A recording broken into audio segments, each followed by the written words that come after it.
And then of course we have to talk about the whole Nini and Ricky moment. Hey guys, it's Kristen, and today we are talking about High School Musical, the series, episode 8. Following a small fire at the school, the musical is now in big trouble, but can they fix it in time? Consider subscribing if you like my videos, and drop down in the comments and let me know your thoughts on this episode. The cast and crew are trying to figure out a new location to do the musical. They end up going to the El Rey Theater, which causes a lot of memories to come up for Miss Jenn. This is kind of, I would say, an episode that's really focused around what she's dealing with. It turns out that she's so scarred from that theater because that's where they had the premiere of the High School Musical movies, and her line that she had was cut out of it, and it just really affected her. She ends up getting knocked out at the theater, and she has this insane dance and song number with the OG Ryan from High School Musical, Lucas Grabeel. That was really cool to see him come back. They made a lot of really fun references to High School Musical, as well as to the actress who plays Miss Jenn's career. They have this fun line where they make a reference to, you know, Elphaba and Eponine, and Miss Jenn's like, I'm a Glinda, and what's really cool is that the real actress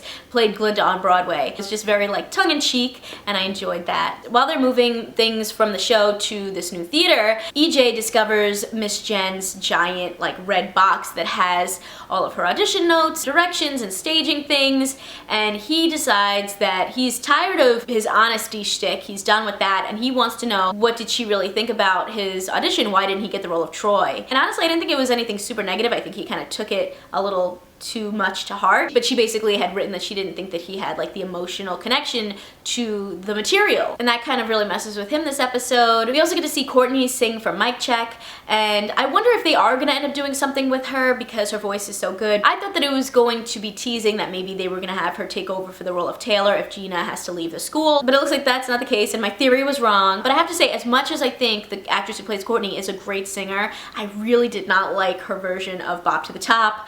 It was like this ballad version of it, and you know, I am one that I love me some high notes and some power, but I just didn't think that it worked in this. Courtney also has this other moment in this episode where Nini confides in her about her interest in maybe doing the Youth Actors Conservatory, and at first she's like, "You gonna leave me?"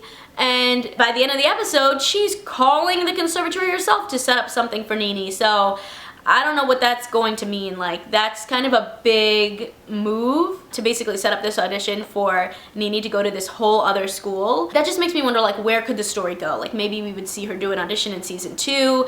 Maybe there would end up being like a rivalry between schools. Maybe if anything, it will introduce us to more characters, which would be cool. Although, like I've said in past videos, I would love to develop the characters that we already currently have, because I do think that this later half of the season so far, we are diving into some of the other characters a bit more, like Seb and Carlos and Ashlyn and Courtney, which I enjoy. I would love for there to be a bit more of that. And then of course we have to talk about the whole Nini and Ricky moment. I really enjoyed that there was a parallel between Ricky and Nini, who have known each other since kindergarten and have grown up together, with the actual scene from High School Musical where they're talking about, oh, remember when you're in kindergarten and you're just like someone's best friend? I thought that was a really nice moment that had like multiple levels of connecting the two characters and the two storylines. The first being obviously that Nini and Ricky have known each other since kindergarten, and the other is Troy's line of, I never wanted to sing until I met you, which is really very real for Ricky. You know, he decided to do this musical because of Nini, and if he hadn't signed up for it, he wouldn't have discovered, you know, these new friends and his passion for music and all this stuff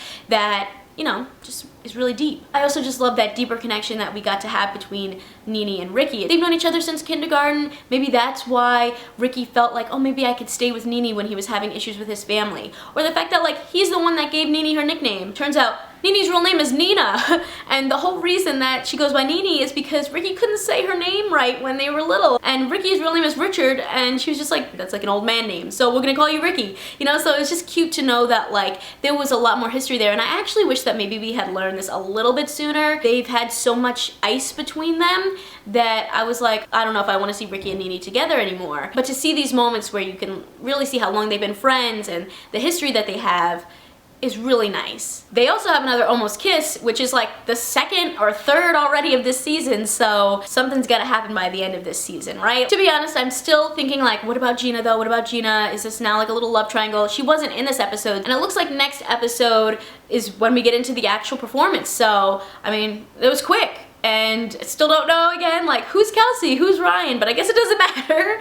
at this point, but I'm hoping we actually get to see some of the musical like played out because I think that would be really cool. Overall, this episode was more focused on, I would say, Miss Jenn and then Ricky and Nini, and I really do enjoy like when we get those more heartfelt moments like with them, or even just learning more about the background of these characters. So this episode I think really had a lot of that, so that was fun. And I mean, it's also just crazy that like Lucas Grabeel came in and did a whole musical number with Miss Jenn. Like, still not over that.